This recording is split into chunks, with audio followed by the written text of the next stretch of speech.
घाटी तलक खसी पड़ा जीप मालकानगिरी जिला बायापड़ा घाटी में मर्मतुद सड़क दुर्घटना अल्पके बर्तिले 25 रु ऊर्ध्व यात्री कोरुकोंडा ब्लॉक अंतर्गत नाकामा मुड़ी पंचायत आमली बेड़ारू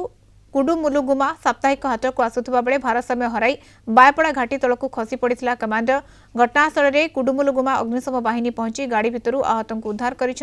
दुर्घटन 15 जन यात्री गुरुतर भाव में आहत होता बेले एवं भी किछि यात्री फसी रही सूचना मिली। अधिक सूचना नवा मालकानगिरी रिपोर्टर प्रसाद नायक जोड़ी होती फोन लाइन रे। प्रसाद, जो 25 रु ऊर्ध्व यात्री अल्प के वर्ती किंतु जीप टी खसी पड़ा घाटी तलक स्थिति कौन कि भाव में ये घटना घटला? निश्चित भाव में देखो मधुस्मिता जहाँकि मालकान जिलार बायपड़ा घाटी जहाँकि पाखापाखि 200 रु 300 फुट उच्चतार रही घाटी अंकामंका घाटी रही तेणु से घाटी अंचल जो साप्ताहिक हाट को आमली गुड़ा अच्छी जो गाँ लोक एक कमांडर जीप जगे कुडमुलुगुमा साप्ताहिक हाट को आसुले से बजार हाट करने आसवा समय भारसाम्य रही जीपटी एवं घाटी तल को खसी पड़ा घटनास्थल 15 जन तुरंत उद्धार कराइला किंतु आहरी किसी जहाँकि यात्री से फसी रही तुरंत कुडमुलुगुमा अग्निशम विभाग पहुंची उद्धार कार्य कर समस्त उद्धार होती आहत को कुडमुलुगुमा मेडिकल बर्तमान भर्ती कराई गुरुत्व को मालकानी मेडिकल को स्थानांतर करने चिंता कर डाक्तर बर्तमान समस्त उद्धार होती मधुस्मिता।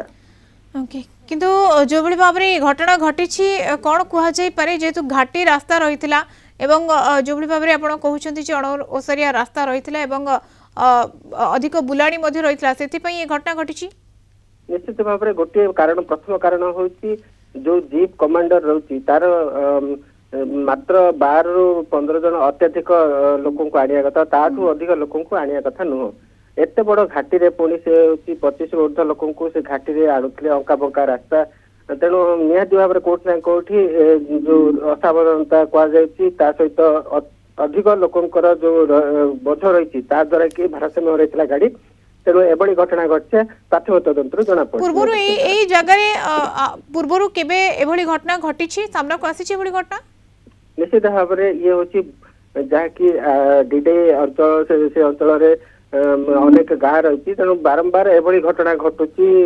यही कमांडर अनेक ओल्टा तार नजर रही किंतु बारंबार एभली घटना हेबा सत्वे कौन पदक्षेप ग्रहण कर तो ये घटना पर निश्चित भाव में कोटि ना कोठी लोक भय हम ता सहित जो आगू घटना न घटे से